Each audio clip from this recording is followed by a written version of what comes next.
Pushpa 2 the rule all India industry hit సాధించక అల్లు అర్జున్ తర్వాతి సినిమా ఏంటనే దానిమీద తెలుగు ప్రేక్షకులతో పాటు నార్త్ ఆడియన్స్ లోనూ విపరీతమైన ఆసక్తి పెరిగింది. దానికి తగ్గట్టే బాలీవుడ్ బయ్యర్లు ఇప్పటి నుంచే ఆ ప్రాజెక్టు తాలూకు బిజినెస్ డీల్స్ గురించి ఎంక్వైరీ చేయడం మొదలుపెట్టారట.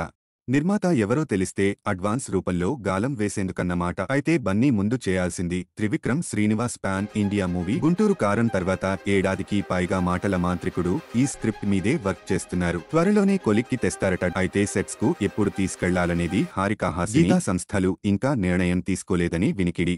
ఇంకోవైపు ఆట్లీ అల్లు అర్జున్ కోసం కథను సిద్ధం చేసుకుని పెట్టాడు. ఒకవేళ గ్రీన్ సిగ్నల్ వస్తే వెంటనే మొదలు పెట్టేస్తాడు. లేదు కొంచెం వెయిట్ చేయాలంటే సల్మాన్ ఖాన్ తో ప్లాన్ చేసుకున్న యాక్షన్ ఎంటర్టైనర్ తో ప్రొసీడ్ అవుతాడు. ఆట్లీకి బన్నీ ఎస్ చెప్పింది నిజమేనట, కానీ ఎప్పటి నుంచి అనేది మాత్రం ప్రస్తుతానికి సస్పెన్సే. లేట్ అయినా పర్వాలేదు, పర్ఫెక్ట్ గా ఉండాలనే ఉద్దేశంతో ఐకాన్ స్టార్ ప్రతి విషయంలో ఆచితూచి అడుగులు వేస్తున్నాడు. అందుకే ప్రకటనకే ఇంత టైం పడుతోంది. అభిమానులకు ఇకపై స్పీడ్ పెంచుతానని హామీ ఇచ్చిన అల్లు అర్జున్ కు దాన్ని ప్రాక్టికల్ గా అమలు చేయడం అంత సులభం కాదు. ఫాంటసీ బ్యాక్ డ్రాప్ లో త్రివిక్రమ్ రాసుకున్న స్టోరీ గురించి ఇండస్ట్రీలో గొప్పగా మాట్లాడుకుంటున్నారు. ఇప్పటిదాకా ఏ ఫాంటసీ మూవీలో లేని ఎలిమెంట్స్ ఇందులో ఉంటాయని చెబుతున్నారు. అట్లీ మాత్రం కమర్షియల్ జానర్ లోనే కథను రాసుకున్నప్పటికీ జవాన్ తేరికి ఐదింతలు ఎక్కువ హీరోయిజం అనిపించేలా పాత్రను డిజైన్ చేశాడట. చివరికి ఏది ఫైనల్ అవుతుందో, ఏది ముందు పట్టాలు ఎక్కుతుందో కాలమే సమాధానం చెప్పాలి.